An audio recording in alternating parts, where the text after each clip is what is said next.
Beijing తియాన్మెన్ square లో China తన ఆయుధ సంపత్తిని పూర్తిగా డిస్ప్లే చేసింది. రెండో ప్రపంచ యుద్ధంలో జపాన్ లొంగిపోయి 80 ఏళ్లైనందుకు గుర్తుగా చైనా ఈ భారీ విక్టరీ పరేడ్ ను నిర్వహించింది.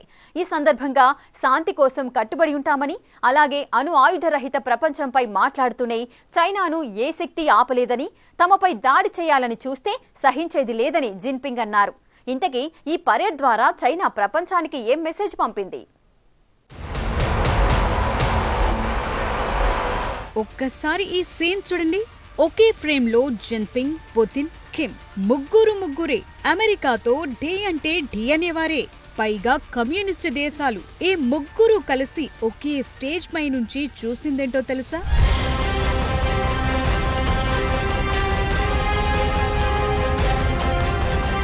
అదే ఇది.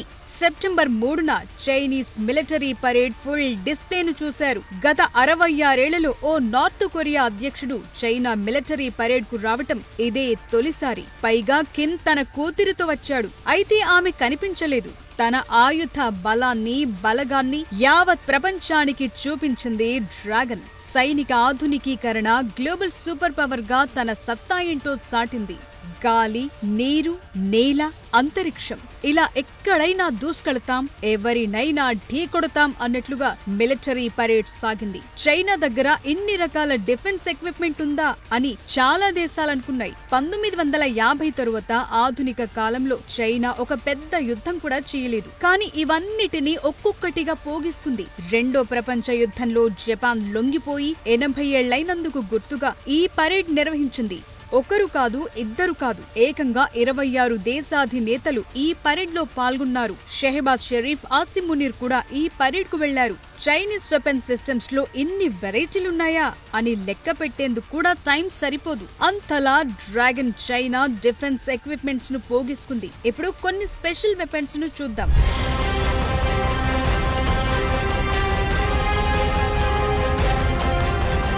ఈ పరేడ్ లో ఏఐ ఆధారిత డ్రోన్లు, ఆటోమేటెడ్ వార్ హెడ్స్ ను చైనా ప్రదర్శించింది. ఇవి చైనా సైనిక ఆధునీకరణలో కొత్త శకానికి దారితీసింది. చైనా మొదటిసారిగా తన న్యూక్లియర్ ట్రయాడ్ ను పూర్తిగా ప్రదర్శించింది. అంటే గాలి, నీరు, నేల ఇలా ఎక్కడి నుంచైనా అణ్వాయుధాలను ప్రయోగించే వాటిని డిస్ప్లే చేసింది. ఇందులో air base long range missile JL-1 ఉంది. సముద్రం నుంచి ప్రయోగించే JL-3 ఉంది.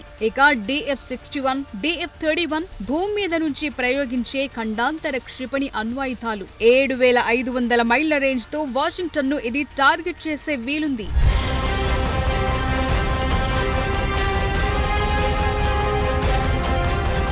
TF-5C అణుక్షిపణి. దీనికి 13,000 కిలోమీటర్ల రేంజ్ ఉంది. ఇది హిరోషిమాపై వేసిన అణుబాంబు కంటే 200 రెట్లు పవర్ఫుల్. పరేడ్ లో ఇంకా YJ-15, YJ-17, YJ-19, YJ-20 hypersonic anti ship క్షిపణుల్ని ప్రదర్శించింది. ఇవి అమెరికన్ ఎయిర్ క్రాఫ్ట్ క్యారియర్లను లక్ష్యంగా చేసుకునేవి అంటున్నారు. ఈ క్షిపణులను చైనా క్యారియర్ కిల్లర్స్ గా పిలుస్తోంది. ఎందుకంటే ఇవి American navy anti missile defence వ్యవస్థలను ఛేదిస్తాయంటున్నారు. ఇక ఈ 4 కళ్ల రోబోలు టైం పాస్వి కావు.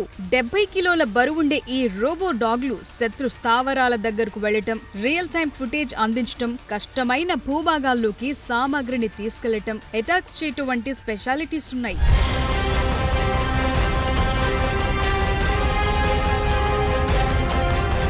ఇక పరేడ్ లో ప్రదర్శించిన వాటిలో అండర్ వాటర్ డ్రోన్లున్నాయి. AJX-002 ఇది 18 నుంచి 20 మీటర్ల పొడవైన టార్పెడో ఆకారంలో ఉన్న అండర్ వాటర్ డ్రోన్. సముద్ర యుద్ధాల్లో వాడకానికి తయారు చేశారు. ఇది స్టెల్త్ ఆపరేషన్లకు, లాంగ్ టర్మ్ పెట్రోలింగ్ కు ఉపయోగపడుతుంది.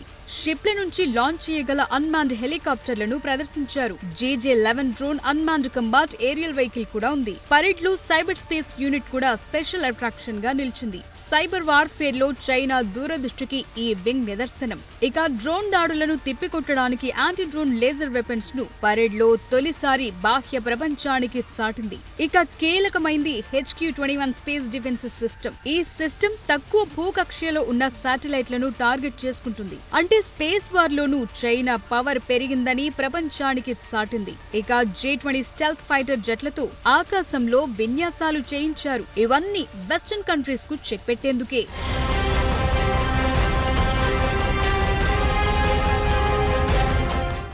అమెరికాను సవాల్ చేసేలా చైనా ఆయుధ సంపత్తి పెంచుకుంది. అంతా లేటెస్ట్ వెపన్ సిస్టమే. ఇటీవలి కాలంలో ఒక్క యుద్ధం చేయకపోయినా అడ్వాన్స్డ్ డిఫెన్స్ ఎక్విప్మెంట్ అందిపుచ్చుకుంది. అమెరికాకు సవాల్ విసురుతోంది. ఈ డ్రాగన్ మిలిటరీ పరేడ్ చూసిన అమెరికా అధ్యక్షుడు Trump China, Russia, north Korea కలిసి యుఎస్కు వ్యతిరేకంగా కుట్ర చేస్తున్నాయని ఆరోపించారు. ఇంతకీ డిఫెన్స్ సెక్టార్లో అమెరికాను చైనా దాటిపోయిందా? అదే ట్రంప్ భయమా?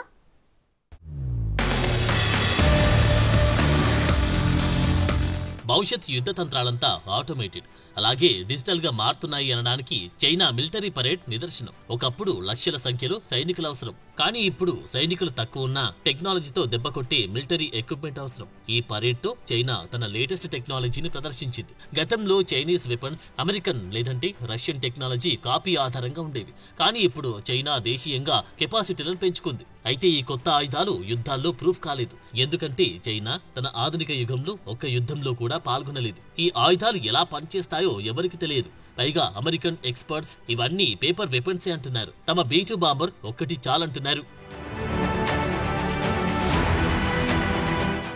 జిన్పింగ్, పుతిన్, కిమ్ ఒకే వేదికపై కలిసి కనిపించడం ఈ మూడు దేశాల మధ్య బలమైన రాజకీయ కూటమిగా మారింది. ఇది పశ్చిమ దేశాలకు, ముఖ్యంగా అమెరికాకు ఒక హెచ్చరికగా మారింది. ఎందుకంటే తైవాన్ స్ట్రెయిట్ అలాగే సౌత్ చైనా సీలో అమెరికాకు చెక్ పెట్టే కెపాసిటీతో ఉన్నాయి. గతంలో జపాన్ చేసిన దురాక్రమణలపై జిన్పింగ్ మాట్లాడడం కూడా ఆసియా పసిఫిక్ లో ఫ్యూచర్ లో ఉద్రిక్తతలు పెంచడానికి దారితీయొచ్చు. ఈ పరేడ్ తో చైనా తన ఆయుధాలను ఇంటర్నేషనల్ మార్కెట్లో అమ్ముకోవడం, మార్కెటింగ్ చేసుకోవడం వంటి వాటిని లక్ష్యంగా పెట్టుకుంది. మయన్మార్ వంటి దేశాలు ఇప్పటికీ చైనా నుంచి ఆయుధాలు భారీగా కొనుగోలు చేస్తున్నాయి. సో ఇప్పుడు అమెరికా దగ్గరికి వద్దాం. చైనా మిలిటరీ పరేడ్ ని చూసిన ట్రంప్ కామెంట్ చేయకుండా ఊరుకుంటారా? చైనా, రష్యా, నార్త్ కొరియా కలిసి యుఎస్ కు వ్యతిరేకంగా కుట్ర చేస్తున్నాయని ఆరోపించారు. కుట్రలు చేస్తే ట్రంప్ భయపడతారా? అది తెలియాలంటే అమెరికా చైనా ఆయుధ సంపత్తి ఏంటో తెలుసుకోవాలి. గ్లోబల్ ఫైర్ పవర్ ఇండెక్స్ 2025 ఒక రిపోర్ట్ ఇచ్చింది. ఇందులో అమెరికా చైనా దగ్గర ఎంత ఆయుధ బలగముందో చెప్పింది. చైనా దగ్గర 20,18,000 మంది యాక్టివ్ సైనికులున్నారు. అలాగే 10,15,000 మంది రిజర్వ్ సైనికులున్నారు. అటు అమెరికా దగ్గర 10,39,000 యాక్టివ్ ఆర్మీ, 8,45,000 రిజర్వ్ సైనికులున్నారు. ఇక ఎయిర్ ఫోర్స్ విషయం చూస్తే చైనా దగ్గర 3,300 ఎయిర్ క్రాఫ్ట్లున్నాయి. ఇందులో 1,200 ఫైటర్ జెట్లు, 400 బాంబర్లు, 400 డ్రోన్లుండగా అమెరికా దగ్గర 13,300 ఎయిర్ క్రాఫ్ట్లున్నాయి. అందులో 1,800 ఫైటర్ జెట్లు, 600 బాంబర్లు, 2,000 డ్రోన్లతో ఆధిపత్యంతో ఉంది. ఇక నేవల్ కెపాసిటీ చూస్తే చైనా దగ్గర 370 వార్షిప్స్ ఉన్నాయి. ఇందులో 3 ఎయిర్ క్రాఫ్ట్ క్వారియర్లు, 50 డిస్ట్రాయర్లు, 70 సబ్మెరైన్లతో చైనా ప్రపంచంలోని అతిపెద్ద నౌకాదళంగా ఉంది. అటు అమెరికా దగ్గర 290 నేవీ వార్షిప్స్ ఉన్నాయి. ఇందులో 11 ఎయిర్ క్రాఫ్ట్ క్వారియర్లు, 70 సబ్మెరైన్లు, 90 డిస్ట్రాయర్లున్నాయి. కీలకమైన అణ్వాయుధాల విషయంలో చైనా దగ్గర 600 వార్ హెడ్లున్నాయి. 2035 నాటికి 1,500కి విస్తరణ టార్గెట్ గా పెట్టుకున్నారు. అమెరికా దగ్గర 5,044 వార్ హెడ్లున్నాయి. అయితే యుఎస్ తో పోలిస్తే చైనా దగ్గర అణ్వాయుధాలు తక్కువగా ఉన్నప్పటికీ అమెరికా దగ్గర ఉన్న వాటికంటే powerful. China క్షిపణుల్లో DF-41, DF-31, JL-3 వంటి ఖండాంతర బాలిస్టిక్ క్షిపణులు, YJ సిరీస్ హైపర్సోనిక్ క్షిపణులున్నాయి. అమెరికా దగ్గర AGM-183A, ARRW, HAWC hypersonic missiles, Tomahawk cruise క్షిపణులున్నాయి. ఇక సైబర్ స్పేస్ విషయంలో చైనా దగ్గర HQ-29 స్పేస్ డిఫెన్స్ సిస్టమ్ ఉంది. అదే సమయంలో అమెరికాకు US cyber command, space force, anti satellite weapons ఉన్నాయి. రోబోటిక్ డిఫెన్స్ ఎక్విప్మెంట్ లో చైనాకు రోబోట్ వోల్వ్స్ ఉన్నాయి. GJ-11 డ్రోన్లు, అండర్ వాటర్ డ్రోన్లతో సత్తా పెంచుకుంటుండగా అమెరికా దగ్గర MQ-9 Reaper, RQ-4 Global Hawk, HQ-58A డ్రోన్లున్నాయి. సో ఎవరు ఎక్కడ తగ్గడం లేదు. అయితే America China defence equipments war స్ట్రాటజీలో కొన్ని తేడాలున్నాయి. అమెరికన్ ఫైటర్ జెట్లు F-22, F-35 లాంటివి యుద్ధాల్లో పరీక్షించారు, సాంకేతికంగా అడ్వాన్స్డ్. అయితే చైనా J-20 రోబోట్ డాగ్స్ కొత్త ఆవిష్కరణలు, వీటిని యుద్ధాల్లో పరీక్షించలేదు. చైనా హైపర్సోనిక్ క్షిపణుల్లో ముందంజలో ఉంది. అయితే అమెరికా వేగంగా ఆ గ్యాప్ ను తగ్గించుకుంటోంది. అటు అమెరికాలో 750కి పైగా విదేశీ సైనిక స్థావరాలను కలిగి ఉంది. ఇది అమెరికాకు యుద్ధాల విషయంలో స్ట్రాటజిక్ పాయింట్. చైనాకు కేవలం 3 నుంచి 4 విదేశీ స్థావరాలే ఉన్నాయి. అంటే ఏ యుద్ధం చేసినా చైనా నుంచే చేయాలి. 2024 చైనా మిలిటరీ పవర్ రిపోర్ట్ ప్రకారం చైనా సైనిక శక్తి వేగంగా అభివృద్ధి చెందుతోంది. ముఖ్యంగా నేవీ, మిసైల్స్, ఎయిర్ డిఫెన్స్ వ్యవస్థల్లో అమెరికాను మించిపోయింది. అందుకే ట్రంప్ జాగ్రత్త పడుతున్నారు. చైనాకు రష్యా, నార్త్ కొరియా తోడైతే తట్టుకోవడం కష్టమన్న ఉద్దేశంలో అమెరికా ఉంది. అందుకే ఈ ముగ్గురు కలిసి కుట్రలు చేస్తున్నారని ఆరోపిస్తున్నారు.